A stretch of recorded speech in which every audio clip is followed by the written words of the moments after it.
Wow. Just wow. That's all I have to say. So, if you have seen my TikTok, or if you have not seen my TikTok, that's fine. Today I saw the Weapons movie. The movie Weapons is a new horror film directed by the people who, I think, written or directed by the people or people, like person or persons, I'm sorry, I cannot speak English today, who made the Barbarian film. Barbarian is a 2022, I believe, horror film that genuinely shocked me with how disturbing as well as actually good and scary that it was. So I was pretty excited for this film. It debuted with a 100% on Rotten Tomatoes.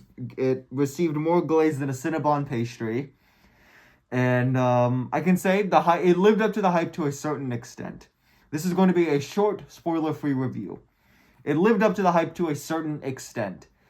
I will say this. Do not go into this movie thinking it is a full-blown horror film. Like, full-on just scariness, tension, and jump scares. It has tension and it has the jump scares. But it's also kind of like a dark comedy. It's like horror mixed with dark comedy. And I will admit, sometimes the comedy weighs down the moments of like tension and horror, which I don't mind.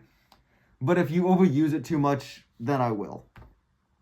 But it was a very good film. It shocked me. I was on the edge of my seat most of the time. However, I will say this though. Because it is a dark comedy, my theater was actually laughing pretty hard. We were laughing at some scenes, and no joke, during the ending scene, that's probably like during the final like 8 minutes, maybe not even 8, final 5 minutes, we were like laughing, we were laughing really hard. We were clapping a little bit, but this is Defense Theater. But we had this one guy in our theater who started cheering when it reached the climax of the film. Who started cheering like his home team had just won the Super Bowl. So that made the experience a little more fun. It made us laugh, and but I will say the ending was definitely fun.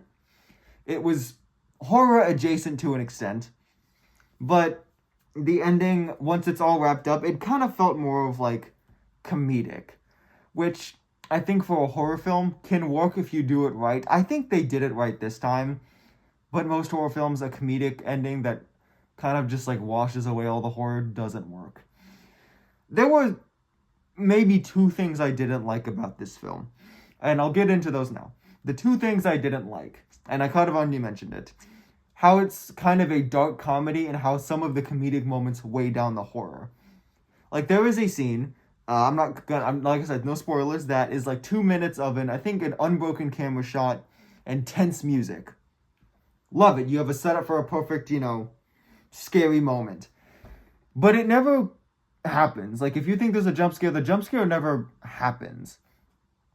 And the music's still going and the camera's still rolling, but the jump scare like never happens, and like the tension kind of never really pays off.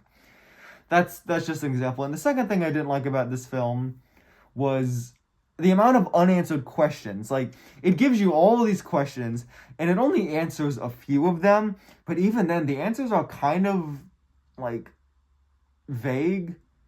I don't even know if vague's a word. I don't know if vague's a word. I really don't. I think it is. Vague's a word. Yeah, vague. It gives you vague answers. Like, answers that are just kind of, flat, to be honest. Like, it answers some of them. It leaves you with more questions than answers. And I think maybe the intention was to do that, like, leave you with more questions and not answer them. Some I still want answers to. Like, this film, no spoilers, I'm pretty sure there was, like, some type of strange activities involved, but I'm not going to get into it. Like I said, no spoiler review. All of this wrapped up into a nutshell. It was a good film. I liked it. And it actually terrified me. I have not been really that on the edge of my seat since I saw Smile 2. But yeah, it was a good film. See ya.